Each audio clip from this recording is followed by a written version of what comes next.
Morning, everyone. Good morning, everyone. My name is Ashley. I'm so excited to be here with you this morning. We're going to just go ahead and head straight into worship. So if you're able to, I'm going to invite you to stand and worship with us.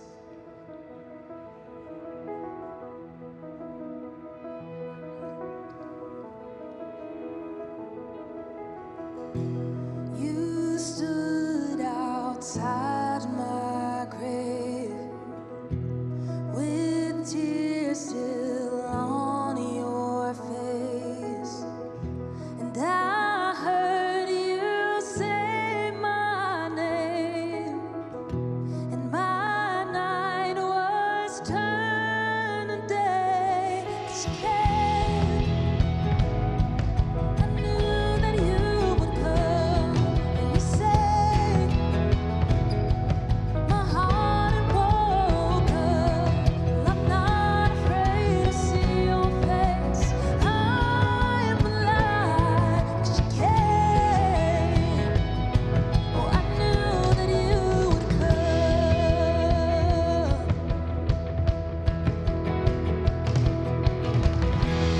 You said death's only sleeping. With one word, my heart was beating. I rose up from my grave, and my fear was turned to fame. 'Cause you came, I knew that you would come, and you said, my heart it woke up, and I'm not afraid to see your face. I am alive 'cause you came. Oh, I knew that you would come.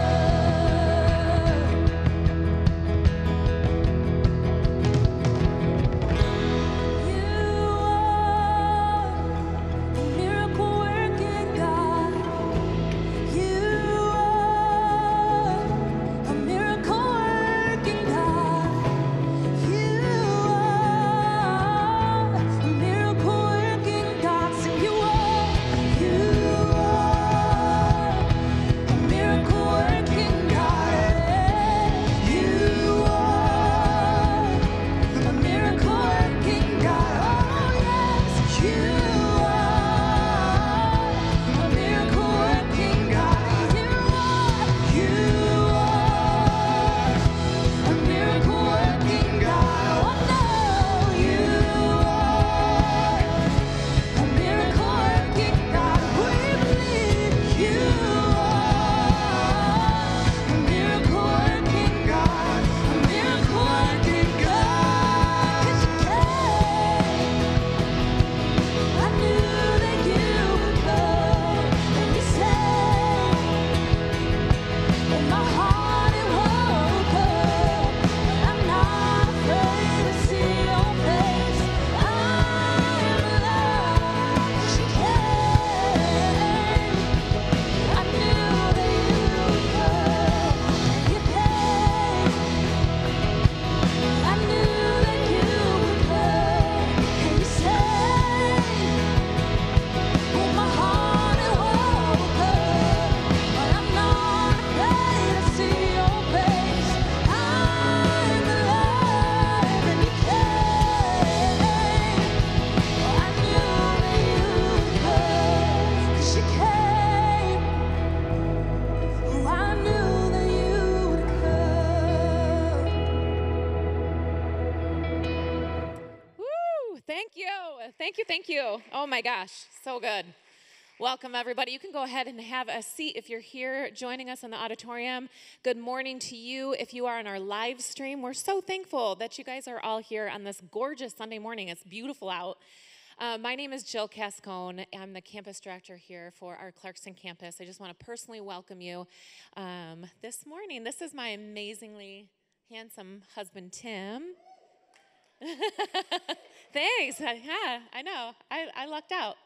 Thanks to my wife being Oh, is your microphone on? You're really cool. Oh, yeah. Hey. and you're very quiet. No, thanks to Jill being the campus director here. She gets to invite me to be on stage. It's called a with her. voluntold. That's what it, hey, that's what he tells me. I'm like, oh, this is a voluntold thing, right? Yes, it is.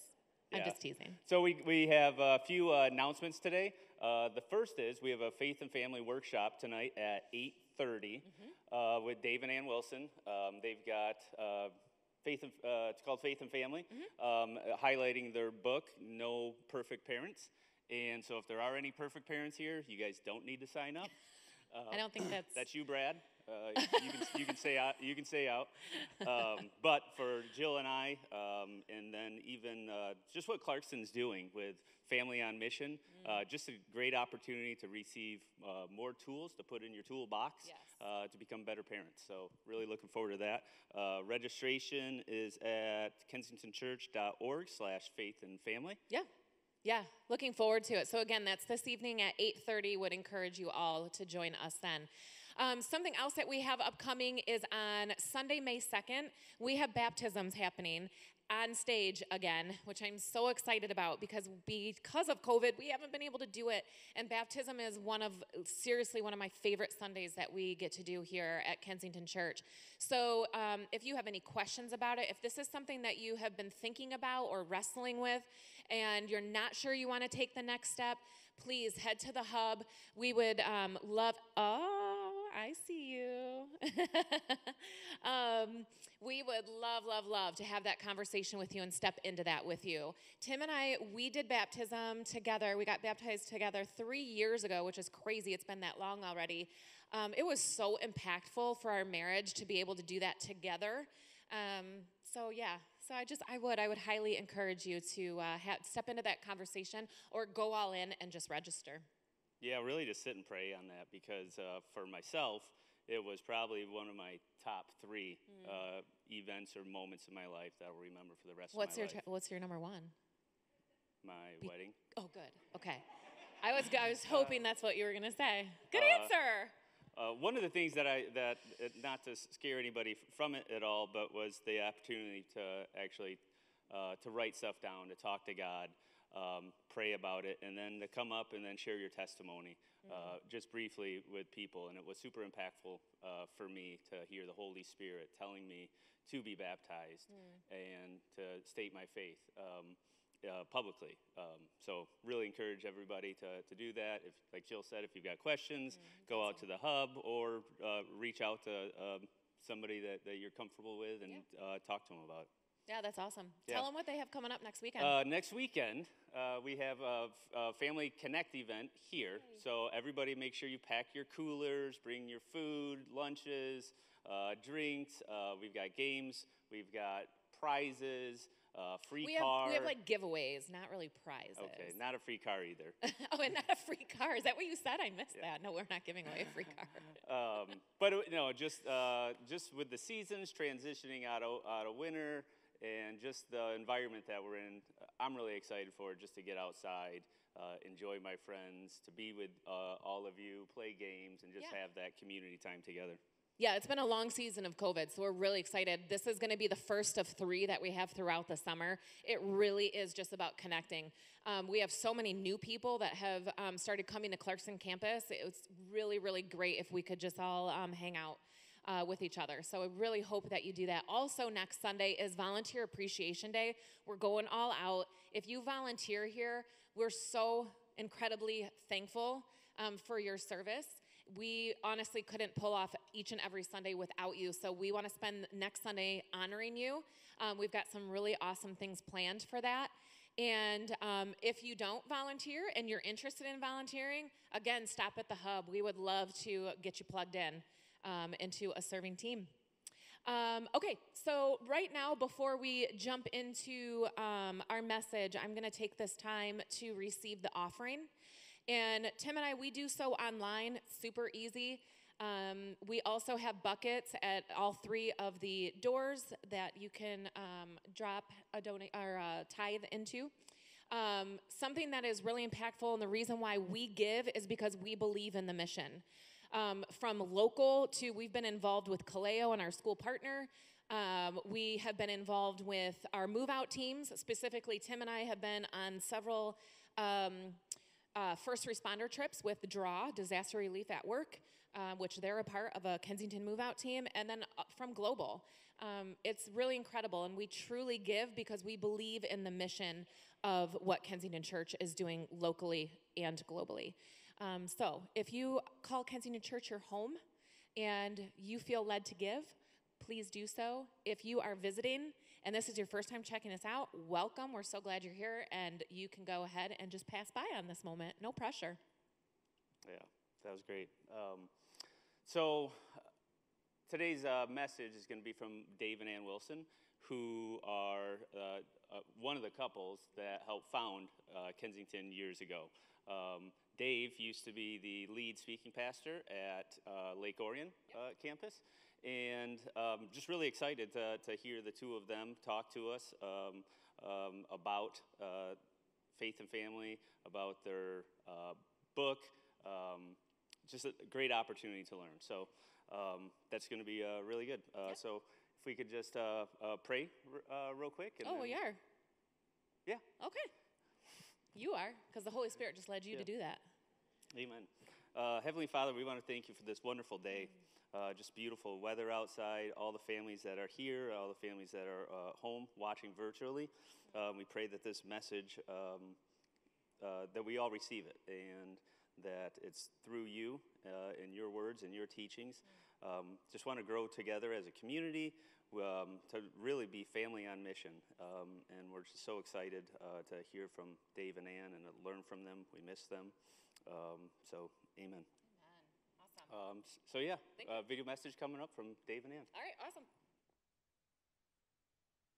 Well, it's great to be with you today. It's really fun to be back, isn't it? Yeah, it is. We get to talk about family and specifically about parenting. And I Yes. tell you what, you're never prepared No. to become a parent. You guys, I can remember, like, before we had kids, I was somewhat of a planner. And so I thought, I need to prepare myself. And I was pregnant, and I heard about this little Bible study down the road. And I thought, I'm going to go. So I got all dressed up in this cute little outfit because I wanted to impress these other moms. And it was all moms. And so I walk in the door of this place, and I was in total shock because it looked like World War II was going on. Babies are screaming. I look over at this mom. She has a Cheerio hanging from her hair. And then this other mom, it just reeks because there's spit ups all over her shoulder. I don't even know what they're dressed in. I'm like, what is happening?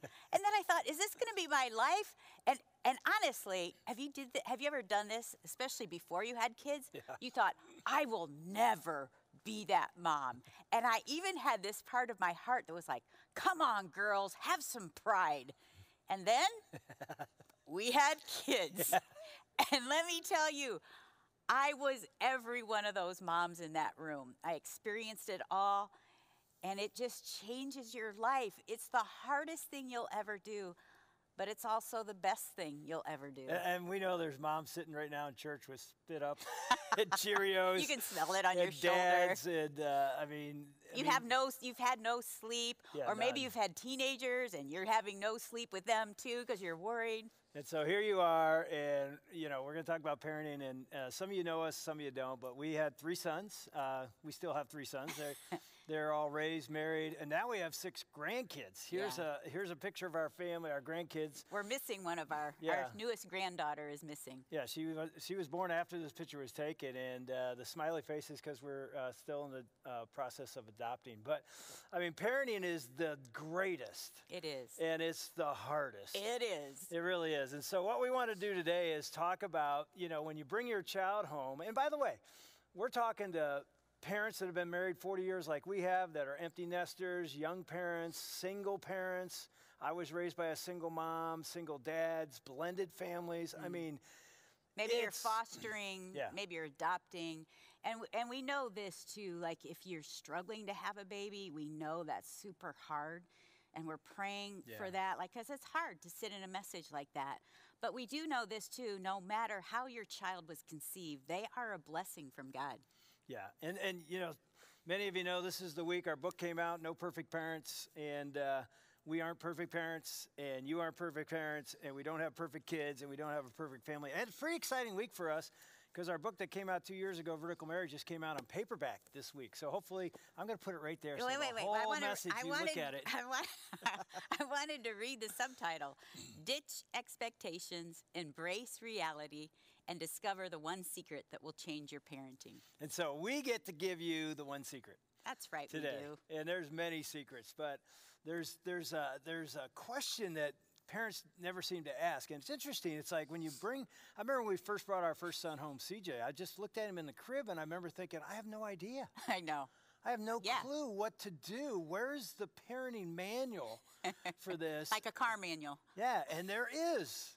It's called the Bible. Yes. It really is an amazing book that's full of parenting advice. In fact, you go back to the Old Testament and you read this: Behold, children are a gift of the Lord. I know right now some of you are thinking they're not really a gift. They are a gift from the Lord. It says the fruit of the womb is a reward. Like arrows in the hands of a warrior, so are the children of one's youth. How blessed is the man whose quiver is full of them. So here's the thing. That passage says that children are like arrows. Arrows, and I'm not an archer, but arrows are shot. They're launched. They're aimed at something. And there's a question that we call sort of the secret that most parents have never even asked this question. And it's a really critical question. And again, we think it's the secret to raising kids that you want to raise. And the question is simply this: what are we shooting at? What's the target, or what we call in our book, the bullseye that we're trying to raise? And I think the reason we don't ask that question is because we're in survival mode, you know? We're just trying to live through the day. We're just trying to get our kids to sleep or to go to school or not to cry, you know, whatever, or potty train. So we don't ask those questions, but it's really important to ask the question. Yeah, and I would even say this: if you've got questions about parenting, we're going to be live tonight on a Zoom at 8:30. Faith and Family would call it, and you can ask all the questions you want, and Ann will answer them. No, I won't. No, you can ask a lot of them. And by the way, if you aren't listening to our radio podcast, listen to it. Family Life Today, go on Apple Podcast, start listening to it, because it's all about marriage and family, and these kind of questions are asked. But here's the critical question: what kind of kids do we hope our children, whatever they age are now, will be when they're adults? Yeah. And most parents sort of generally answer that. We wrote in the book that they try to raise successful kids, whatever that is, or happy. And who defines what happy is? Or well-adjusted. Adjusted to what? Or maybe popular. Do we really even want that? I think that we all fall into that, honestly. Don't you think we just all naturally fall into it because our culture says those are the things that matter? Yeah, and I think a great parenting homework exercise as a result of today is go home. And I don't care what age your kids are. Sit down. Maybe you're a single parent. Maybe you're married, blended. Sit down and say. Or maybe you're single and you're thinking, oh, this is good for me to know now. Are you going to interrupt me the whole time? Maybe. But maybe I'm going to someday have kids, so I need to do this. Yeah, this would be great to do before you have kids. And you don't need to do this with your kids. They don't even need to know what the bullseye is. Our kids never even knew. But we needed to know. And so here's what we're going to do today. We're going to give you the Wilson bullseye. Now, we're not saying this should be your bullseye. It's just an example of what we use to say this was sort of the target we're shooting for. Because once you know what that is, everything from that determines your strategies as a parent. That never work, but you have a strategy anyway. Right? So here's the Wilson bullseye. We wrote it down this way. Train and launch L3 warriors who make a dent where they're sent. Train and launch L3 warriors who make a dent where they're sent. I know some of you are like, I don't even know what that means. Of course you don't. It was our bullseye. And so all we're going to do today is sort of walk you through that bullseye through the 4 parenting stages. We have the 4 parenting stages in the book, from preschool to the grade school years to teenage years to friendship years. And we don't have time to go through all those, but we thought we could use this bullseye to sort of give you an idea. And again, we're not saying this is your bullseye. It'd be really cool for you to sit down and figure out what you want to try and shoot at, but we just determined this would be ours. So the first word is train. Okay, train and launch L3 warriors. What does that mean? Training is really in the first 12 years. In fact, those are critical years because they're actually listening to you a little bit. Yeah, we say that. It's like your window of influence with with a newborn to a 12-year-old, it's wide open. And at 0, it's wide open. Your children are hanging on every word you say. And then as they get closer to the teen years, that window starts to close. And you've seen it like, oh no, I'm not as cool as I once was.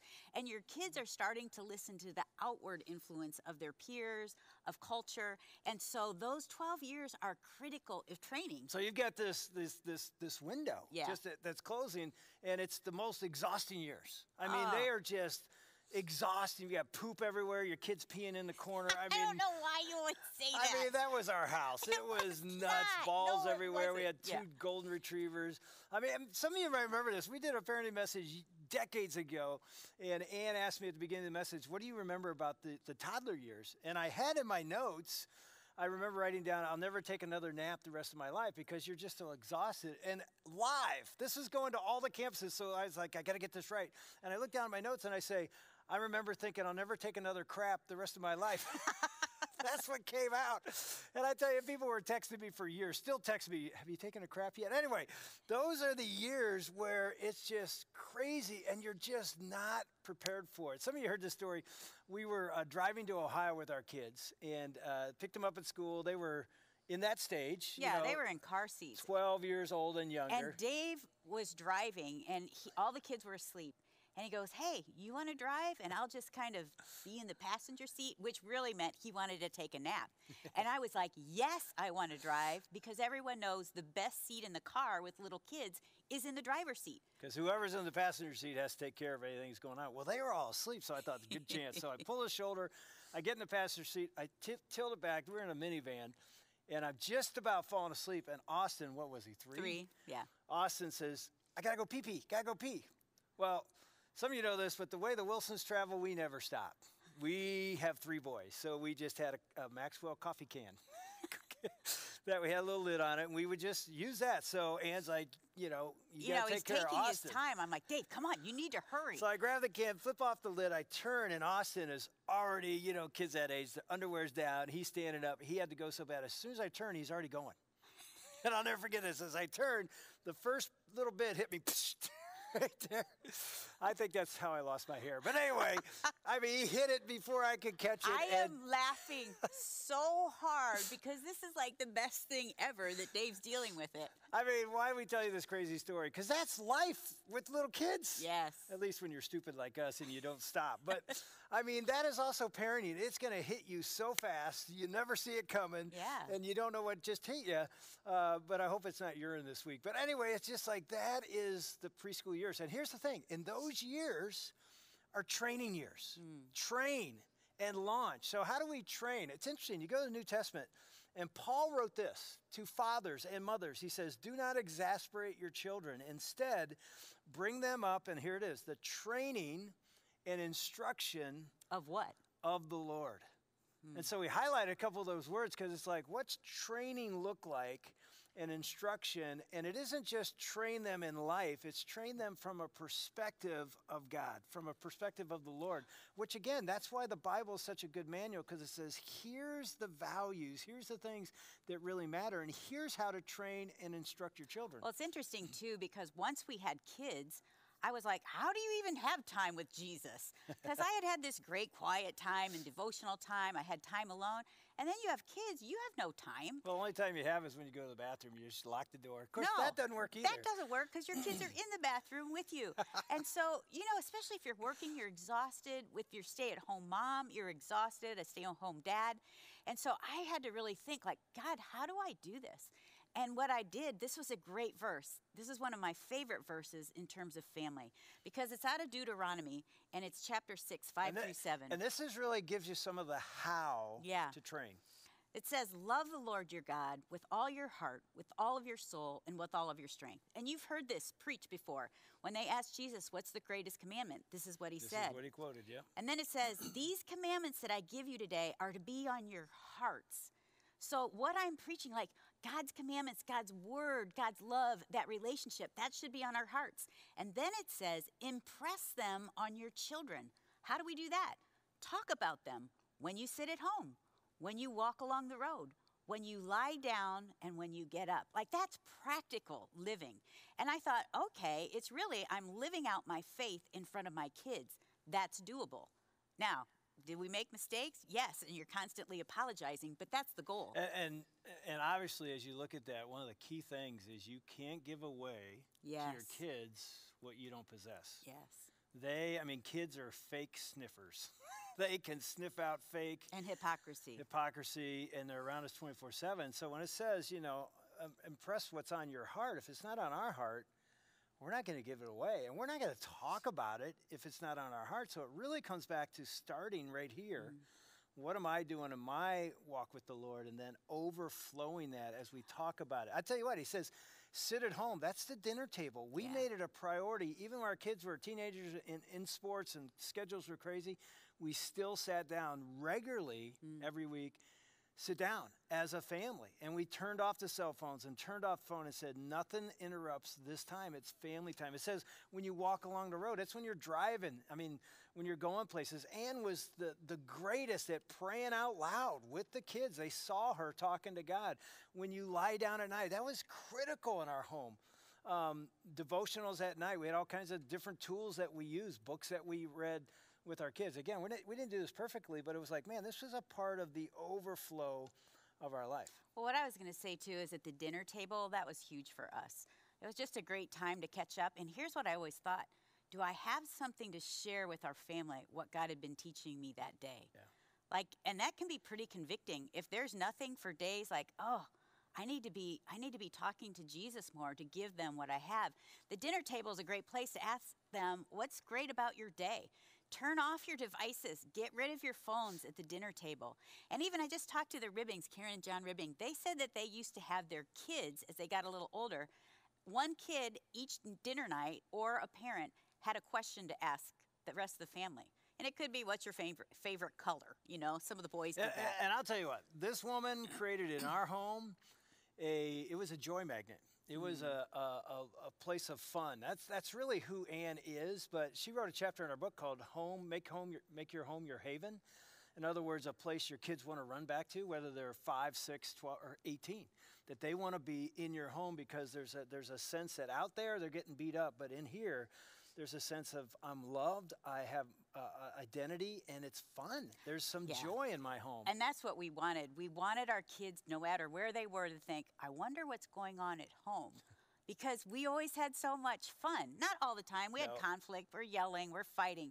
But there was also this sense of fun that we wanted to create. I don't think I took a shower when our kids were 0 to 12 without knowing that at some moment the door could be kicked open and an ice bucket of water would be thrown on me and these little kids would run out. And guess who was after that? She got the ice in the bucket. It was just And here's craziness. too, that's who we are. Dave and I, if you've ever done the Enneagram, we're 7s. That's adventure, it's fun, it's laughter. Who are you? Yeah. Who has God made you to be? Because God picked you specifically to raise the children under your roof. And so you have what it takes to raise these kids. Again, we had all kinds of things. We wrote them in the book. Yeah. Again, it was just the way we try to do life. We even had, and this is critical, a Friday night Wilson party night. Yeah. It was every Friday night. We protected that on the calendar. We'd pick up the kids at school and we sang our little Wilson Great. party night. Ready? Remember?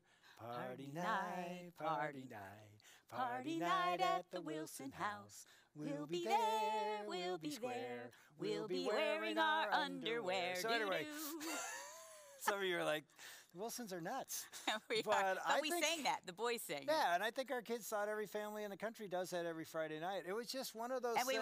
we'd go swimming or do something fun. Then we'd come and have a movie. They got pop that night, which they would never get before, but it was just set apart for family. And I'm telling you what, this is just us. Yeah. We're not saying this is you, but if you want some ideas, pick up the book. There's plenty of them Oh, in yeah. there. We toilet papered houses as they got older. We did risky things as they became teenagers because we wanted to be a part of their life. Let's talk about teen years. Okay. Because we talked about training and instructing, and we gave you a little bit there, and there's much more you can get later or tonight. But then the second part is train and launch L3 Warriors. Now, here's something we didn't say about training. Training is not the church's job. Yes. It's not the Christian school's job. And by the way, both of those are great. Get your kids in our kids ministry here. We will help you train. It's a partnership. But God said the training of our kids in instruction on the Lord is us as parents.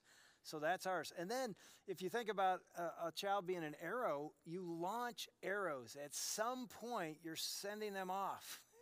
They're not supposed to live with you till they're 50 years old. I mean, there's situations where that can happen. But, I mean, the goal is that we don't keep them here forever. We just, at some point, we launch them toward that bullseye. And that starts, a big part of that starts in the teenage years. And it's scary, too, because your kids are bugging you now. And maybe you're a teen, you're looking at them, and now you're full of fear. Like, what's going to happen to them? I see them going off in this direction. You're probably more insecure than you've ever been in your parenting. And you're probably more full of fear than you've ever been. And you feel like you're continually blowing it. And so that insecurity's there. And you feel incompetent. And so, I mean, this was me. And I remember this one day. It was a Kensington, like a group of us. We went to somebody's house, and they were ice skating for the day. It was a great day. We had food. And as we're getting ready to eat, and there's probably 25 kids, there's probably 10 adults, and it was just chaos, and it was quiet. Somebody's getting ready to pray. And all of a sudden, I hear, "This food looks like crap." One lone voice. Who was that voice? That'd be a Wilson boy. Our son. I was like, oh my gosh, you're so embarrassed. And he was like 13. He was 14. Yeah. 14 so teenage, years old. Beginning of And teenage. so then I give him the evil eye, you know, the stink eye. But then we're getting ready to leave, and Cody, our youngest, hadn't brought shoes because he wore his ice skates. And so I say to CJ, and again, it's quiet in the room with all these people. I said, CJ, could you just put Cody on your back? He goes, I have to do everything in this family. And then I was like so mad at him. There are parents elbowing their teenagers right now, like that's you. We go out the door, Dave's gathering stuff, and I am right on his heels, and I am in his ear, like, that was so rude. That was such bad behavior. That was so embarrassing. Because what am I worried about? I'm worried about that we look like the worst parents ever. Yeah, like we're no perfect parents. Yeah, really. And so CJ gets to the car, and he's trying to get Cody in it, and he's kind of in this awkward position. And I'm watching him, and I see this snowbank right behind him. And so I kind of lean in, and I put my shoulder to him, which sends him off balance, and he falls in this snowbank. And then I get in the car, and I lock all the doors, and I don't let him in. Then Dave comes, the pastor. Welcome to the teenage years. The pastor comes and like, why are the doors locked? Anyway, those are the teenage years. I cried and said I'd never speak on parenting again. And I had to apologize to CJ. But that's what it feels like. I felt like I was continually failing. Oh, I mean, and you know, as parents, you feel that in teenage years. You feel it in the toddler years. Yeah. Oh, I mean, she didn't even tell you a story about her kicking the hole in the wall when the kids were little because she's so frustrated. That's in the book as well, and she covered it up with wallpaper. Anyway, it's so hard. It's like physically, emotionally exhausting when they're little. And then when they're teenagers, it's so emotionally exhausting. Because they're pulling away. And here's the thing that we know, but we got to remember about teenagers. They should pull away. Yeah.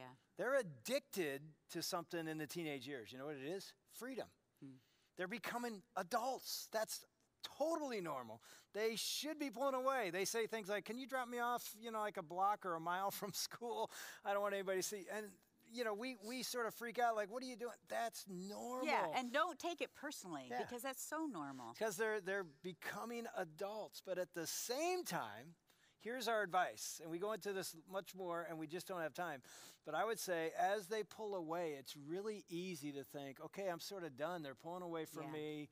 They don't want to be around me as much. They want to be around their friends. Yeah, and your feelings are hurt too. Like, okay, I guess I should check out of their lives. But the truth is, when they pull away, you continue to pursue them. Yeah. Especially fathers and daughters, there's this awkward period where it feels weird to hug and kiss your daughter. She might pull away. Dads, she still needs you. Pursue her. Pursue, Moms, pursue your sons and your daughters. Pursue. Yeah, date your daughters. Hang with your sons. Don't stop pursuing. We did a section in there about pursue, pursue, pursue. Listen, listen, listen. The biggest complaint of teenagers about their parents, number one complaint, is they don't listen. Yeah. And you know what? We don't. We often hear something they say and we're like, that's wrong. What do you think? You know, and we don't listen and say, okay, why do you think that? What do you think about that? What are you listening to? What are you reading? How can I understand your life? So listening gives a child value.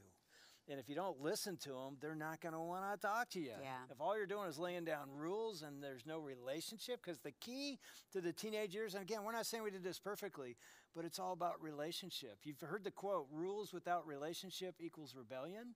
If you're just laying down rules, there's no real listening and pursuing, they can turn away from that. And so the relationship is what needs to be pursued and built. And then the last one I'd say is this, model what you're trying to see them live. Because if they don't see it lived out in our lives as parents, again, we can't do it perfectly, but they're looking for models to do it. I know one of my sons was asked why his faith was so strong. He was in college at the time.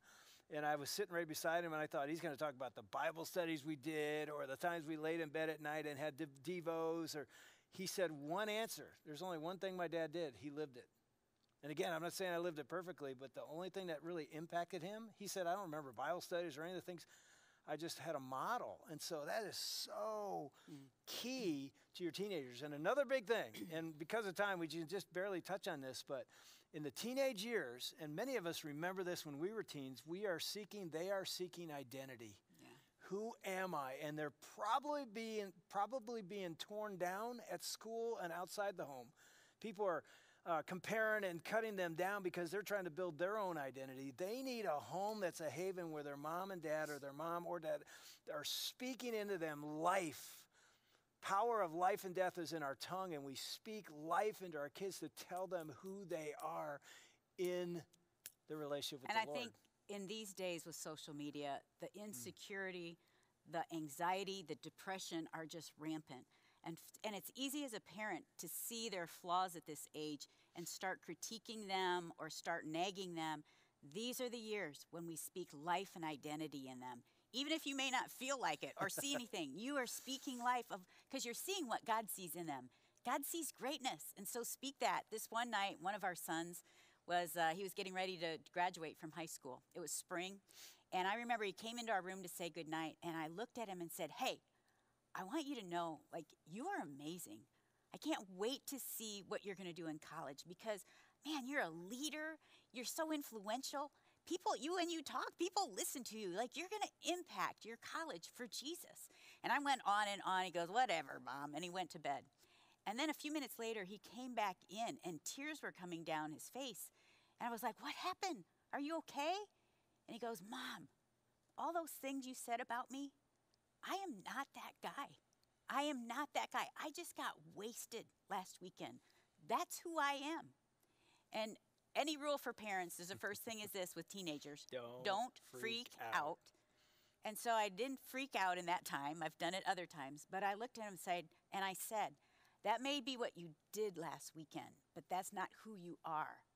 All those things I said about you are totally true. That's how God has designed you, and that's who you are, and I know that God will use you. Our kids need those words of life. Our spouses need those words of life. Our friends. And she'll never tell you this, but this woman speaks life. I didn't used to. No, you've heard our story. If you read Vertical Marriage, you remember I said I get cheered everywhere, and I come home, and all I hear is boo from her. Because she was always critiquing me and saying I thought I'm it would not the motivate them. Yeah, and all I'm saying, that's decades ago, because I've lived with this woman 40 years, and the last 30, 35, 25, No, 30 25. have been her speaking life into me, believing in me, trusting me, and I've become a better man, husband, dad, because of her words of life. And that is so critical to do that with our kids. And I know you're seeing them mess up. You're seeing bad things. Their brains aren't even fully formed yet. Yeah. Of course they're going to make bad mistakes. You won't believe the mistakes that I made. She was perfect, but I made as a teenager. And my single mom, I know she thought nothing good is going to come of this young man.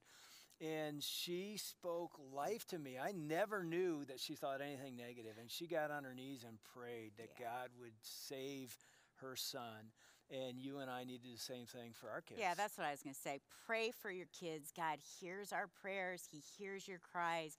He knows. And I would say if you're struggling, finding anything good, ask God, God, show me the greatness in my child. Show me how you Tell him wired that story What one? about when you ask God what he thinks of our boys. Oh gosh. Okay, Tell so I was in the family room. This is one of them was in college. The other two were in high school. And I walk in the family room. I'm like, hey, what are you guys doing? Like, we need to get things done. And I kind of go in my little spiel of you guys need to do stuff. You need to work. You're a bunch of no. Didn't say I that. didn't say that, but they're all texting, and I'm like, "What's happening?" And they're laughing, and they're like, "Oh, Mom, we're just talking about how crazy you are." We're texting it back and forth to each other, and then I'm like, "Oh my gosh!" And I'm so mad. I just leave the house. I go for this like 6-mile walk, and the first 3 miles, I am complaining about the disrespect and how the kids are always just playing video games, and I'm going on and telling God all of this. And then after about the 3-mile mark, as I had just ranted to God, which God is okay with that. He wants to know what we're feeling. Like, he's my best friend, so I tell him everything. And then I say, so God, what do you think? What do you think? Don't you think that they're a mess? And it was so funny. And I said, and let's start with CJ. And it was as if, and this hasn't happened to me all that often, but it's as if God was speaking directly into my spirit. And I heard this, isn't he the most delightful and fascinating person that you've ever met? I'm like, who is that? What? No? And then I felt like he said, isn't he just like Nathaniel from the Bible, in whom there was no guile? And this is when you know it's God's Spirit, because those words don't come to my head. That really does describe Yeah, CJ. he has no pretense. He just says it like it is. And so he gives me this download of CJ, and then Austin. He says, "Wait till you see his kids." I'm like, "He's not even married. What do you mean his kids?" And then Cody, like, he's such a leader. It was the most eye-opening walk I've ever been on. And as I walked in the house, I saw them in a different light. I saw them the way God sees them. And it changed the way I parented. And I found myself having to go back to God, go back to Jesus, remind me again who they are. And I think that we need to do that. Take that time to really talk to God about each of your kids, because he loves them and he's more interested in them than you are, which is hard to believe. I mean, I was just thinking, it's interesting. We say in our vertical marriage book that your spouse should know how much God loves them by how you treat them. Yeah. Oh. And I think it's true with our kids, too. Our kids Yes. should know what God thinks of them, how much he loves them by how we parent That's them. good. And again, it sounds like we're going to be perfect. We're going to make so many mistakes. How many times did we think, oh, that's going to put them on a counselor's couch? Oh, yeah. You know. But we apologized after all of them, too. Which is what no perfect parents do. They admit they're wrong. Yeah. And a key word for parents to say to their kids is, I'm sorry. I blew it, and I need to say I'm sorry and ask for forgiveness and move on. Yeah. But I tell you what, speaking identity is huge Yes. in your home. And I would just say, boy, oh boy, I don't know what's been coming out of your mouth in your home, but it can be life and it can be death. And the last thing I'll say about that is, if you can't change your words, because your words are an overflow of your heart. That's good. Jesus said that in Luke 6. Your mouth speaks from your heart. So if you want your words to change, you got to say, God, this is a supernatural thing. Yeah. God, as a parent, you got to change my heart, because I can't. And I've been trying. I can't. Get on your knees and surrender Yes. today. Say, God, I give you my life and I give you my parenting, and I ask you to change my heart so I can start speaking That's good. life. Okay, we're back to our bullseye. Train and launch. We just covered those two. L3 Warriors. What's now, that? You're like, what in the world is L3? If you've been around Kensington for 30 years, you'll remember L3. If you've been around the last 10 years, you don't even know what L3 is, because we changed it. But at the beginning, we had 3 core values. L3, love, lock, and live. And we actually believed those were what Jesus decided. You know, he modeled and said, this is what a disciple, a follower of Christ looks like. He loves God and others. That comes right out of what we read in Deuteronomy 6. And Jesus, when he was asked what's most important, he said, love God and love others. So that's commandment number 1. They live their lives in community. So we say lock arms in community with others. And then live open-handedly was really a sense that we're not holding on to our lives. We're living our lives. Our time, our talent, and our treasures are not ours. They're his. And so we hold them loosely. We give them away. We're generous with our time and our talents and even our money. And thank God that for you at Kensington have been so generous to support this place financially. But even with your talents and your time to volunteer and serve, that's how a disciple lives. Love God and others. In fact, if you and I went to bed tonight, and this would be our prayer for our kids, if they could lay their heads on a pillow every night and say, how'd I do today?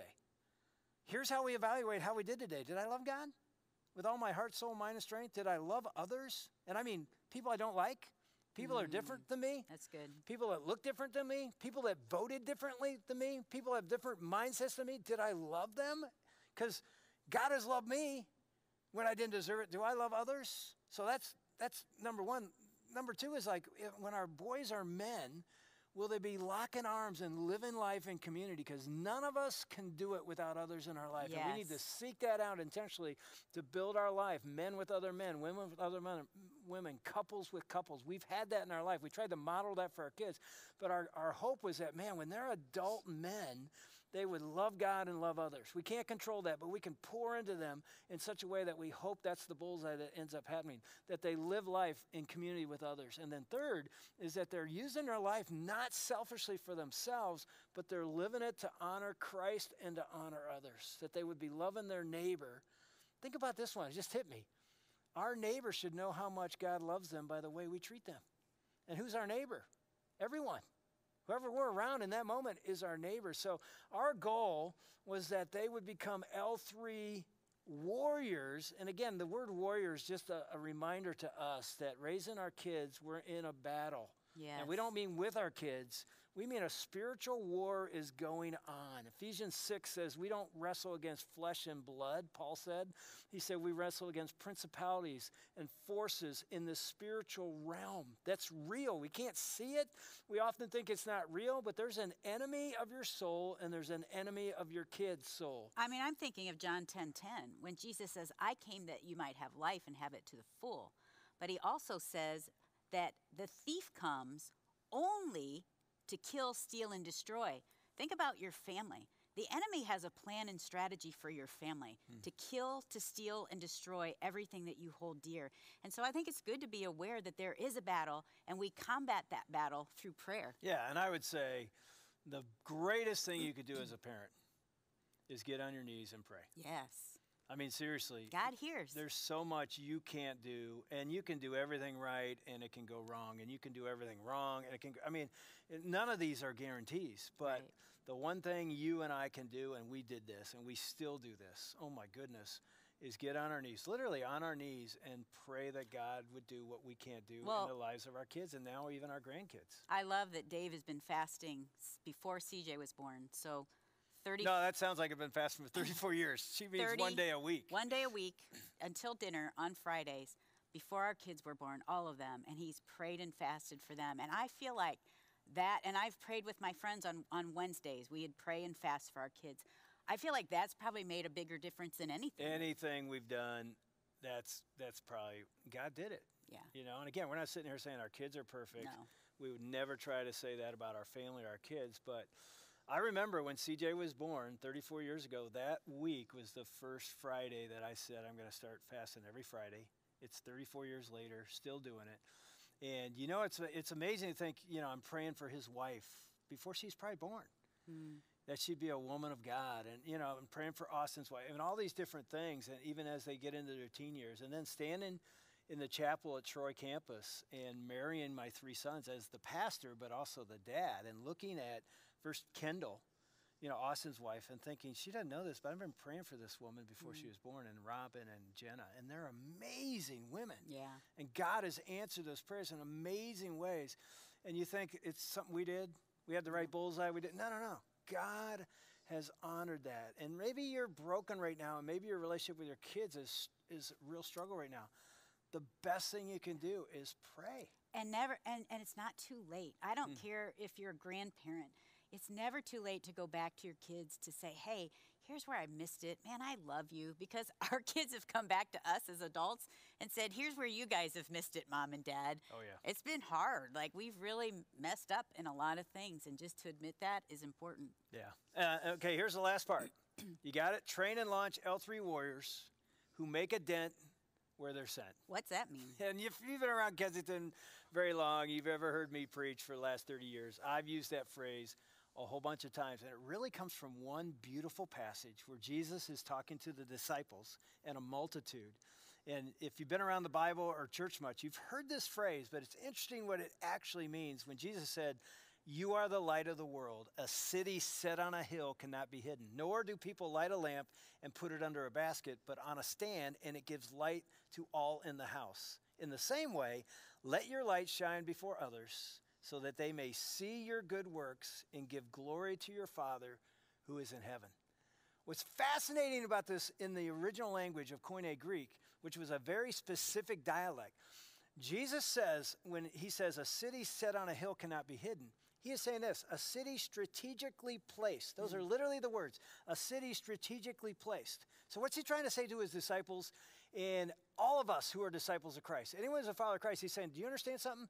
You're to shine like a city set on a hill, a city strategically placed. So what he's saying to us, you, even as parents, I've strategically placed you where you are to shine so that others will see your life and your good works, and they won't glorify you, they'll glorify your Father, that we are like a reflection to show people who God is. And so we were hoping that our sons would understand that as they love God and lock arms in community and live open-handedly, that they're warriors going to battle to extend the kingdom of God forward and to make a dent where they're sent, because they are sent strategically by God to this cul-de-sac or this job or this team.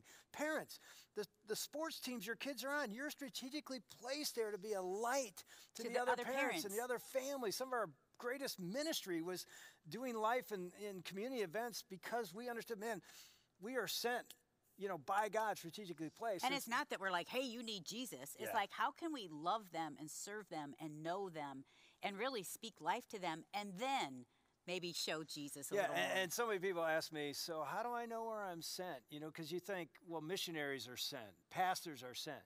Here's the profound answer. You ready? Write this down. You are sent where you are. I laugh because it's so simple. But wherever you are, in your cubicle at work, in your house, in your apartment, in the school that your kids are in, wherever you are, that's where God has strategically placed you and sent you to make an impact. Our word together as a couple, and I would say parents and couples, even singles, do this. Pick a word for 2021. What do you want God to do in you and through you? And ours is we impact. picked a word for us, Yeah. just for us in our marriage. We picked individual words, but then we said, what should our word be? And we both came up with the same word, which was cool. Yeah, And it was impact. And we want to make an impact with our lives till the day we die. And we were praying that our kids would want to do the same thing. Life isn't about us. It's about God doing something in us to impact others through us. And so we want to leave an incredible legacy. We all do. And you and I, married, not married, are leaving a legacy. The question is, what kind of legacy? I remember sitting with a woman who was in her, 50s or late 50s, maybe 60s, and just asking her questions about her life, and she was just glowing as she told me that she was married in the 1940s to a man who became an airline pilot, and they had 4 jacks and a queen, she said, which meant 4 sons and a daughter, and they had this perfect life in New Jersey. They lived in a gated community in sort of a mansion. Her husband flew out of New York as an airline pilot and actually became a captain with the airlines. And then her tone sort of changed, because then she said around year 25, they got divorced. And I'm like, what do you mean? It sounded like everything was great. She said, well, I started to suspect that my husband, now a captain, was having an affair. And back then there were no cell phones. There was no way to really find out. So Janice was her name. She said, I just called the hotel where he was laying over, and they all knew him. And I got the receptionist at the front desk, and I said, hey, has Captain Ralph checked in? And the woman said, yeah, he just went to his room with his wife. And so Janice realized she had just caught her husband of 25 years in an affair. And so when he came home, she confronts him about that, and long story short, he had many affairs, and that was just one, and they ended up divorced in the early 1960s when divorce was not that common. And so she moves away to where her parents live with her 2 youngest sons. He had 3 kids now in college, and she had a 7-year-old and a 5-year-old son. They move to where her parents live, and 6 weeks after the move, her youngest son, they find out he has leukemia, and he dies.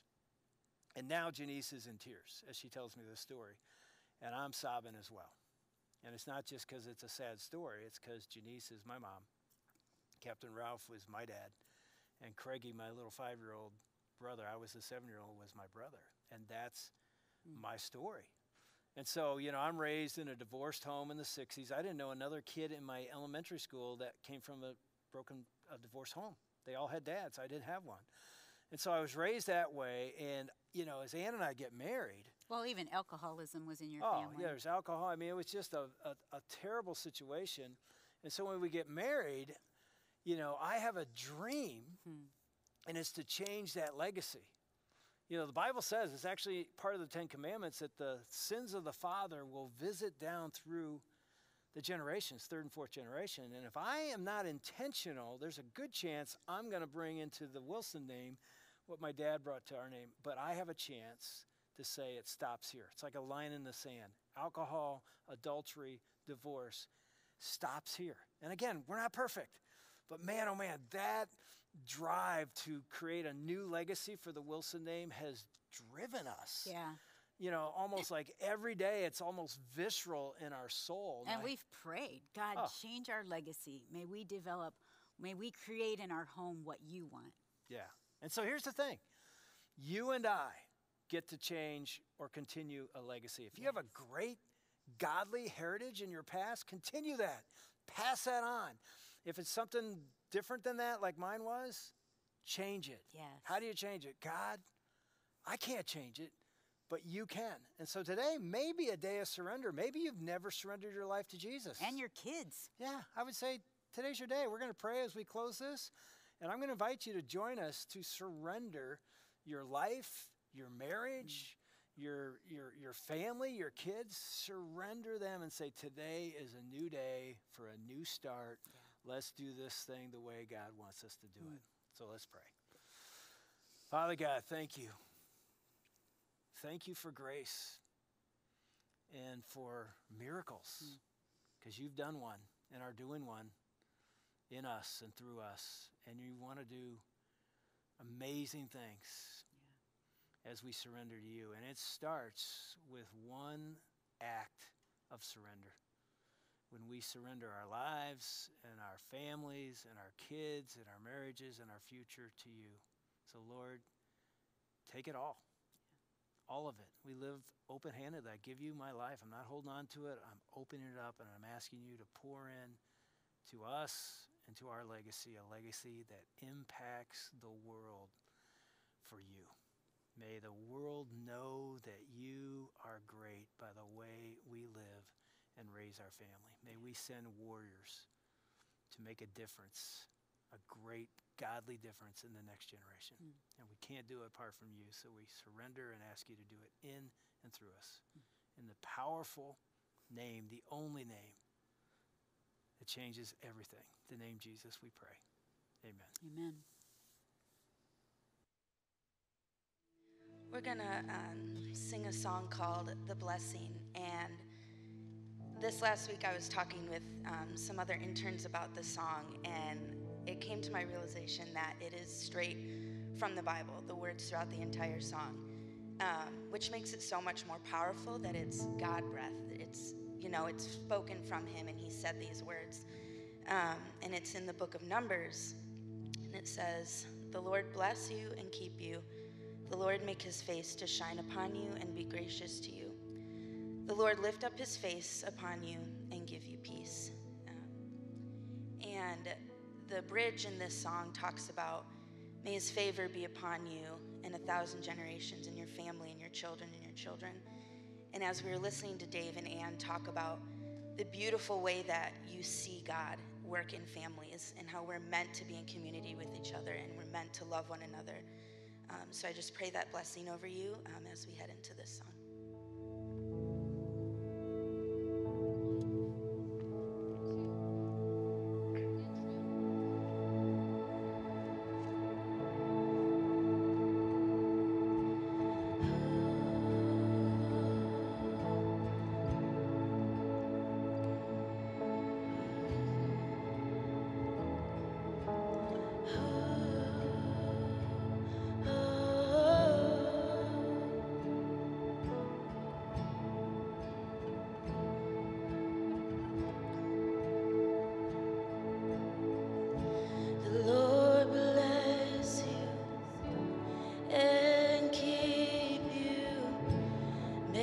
his face shine upon you and be gracious to you. The Lord turn his face toward you and give you peace.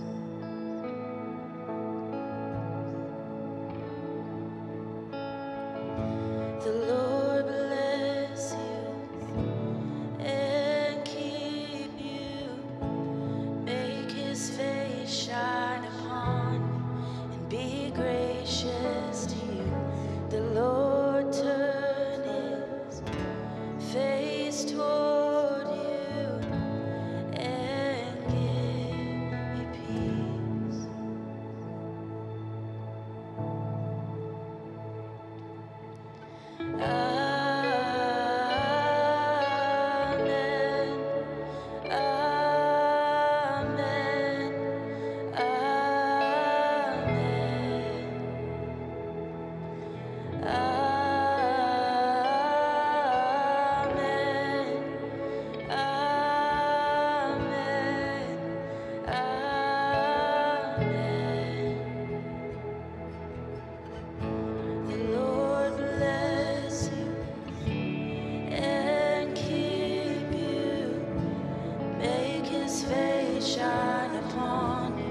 every time.